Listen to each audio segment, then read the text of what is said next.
Come on for it. Yeah, all right. So I was supposed to give a different lightning talk, but actually was just testing the Unicode handling with the characters and stuff. So anyway, this is a completely different lightning talk. So I'm going to walk around your data. Yesterday I was at the pub with Theo. Is he here? Me? Yeah, you. Yes. And he asked me a question. He asked me how can I find in a hierarchy of related tables stuff that has been updated since. It's a pretty common problem, right? So I'm going to show you very quickly how we can do this, and we're going to take some really weird shortcuts. So this is actually all working code. I'm going to use the DBIC test schema, which kind of looks like this. So we have an artist which has many CDs, sorry about that. Yeah. Which can have many tracks, and then a track can be very successful. It might spawn a single CD, so there will be, other CDs which will have other tracks and stuff like that. And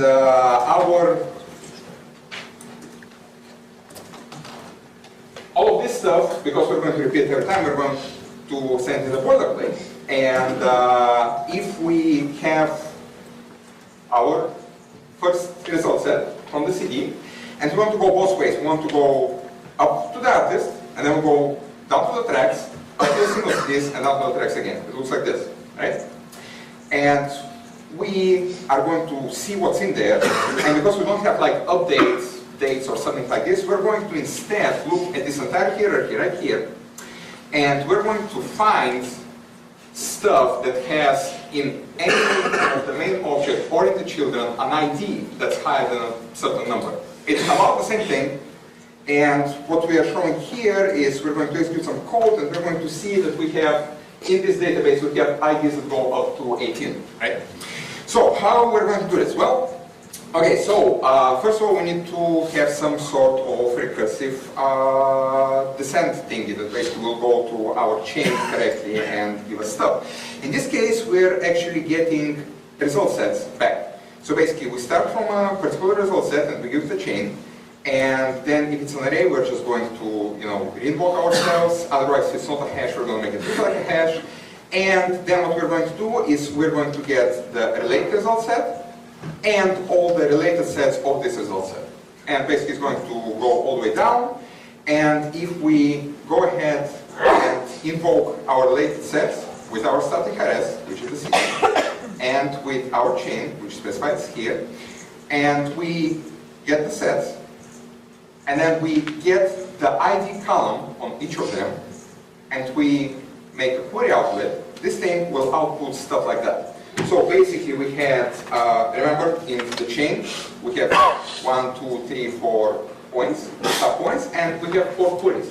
Each of them kind of represents exactly the ID of a table at an end of the chain, right? But this is not very interesting. Now, what we're going to do is, this back to what produced this, we're going to change a thing here. We're going to add a differentiator that we're actually at the top level, or we went further in, and we're going to use a nice thing here called correlate relationship. I don't have time to go into this, but basically it looks like this. So this is our old thing, and with the new code, we get stuff like this. So now those are not queries anymore, those are actually fragments that you can insert into a where condition somewhere else. Still doesn't make much sense, which is fine. But what we're going to do now is, we have our code, right, and this is our related sets. Yep. Those are our related sets. What is? Correlate. Code is cut off on the right. Bottom right. It's not important. It's not important, yes. So this stuff is already written. We're not going to modify it anymore, so we're going to throw all of it away. So we have just the latent sets from a start in a chain, and it will give us back a bunch of fragments that we can insert into a web clause. So what we're going to do, we're going to put stuff around it to generate a set of queries. So in every query, we take all of this, we take each of the fragments, we put it in an exists, and we look for an ID that is more than 16. And this whole thing is again taken as query, and it goes into the query array. And then we get to our start result set, and we search on this query, and we'll actually get what we're looking for. We're going to get a result set back, which will give us the CDs which have any kind of children in this chain that have an ID or an update date or something else that is more than 16.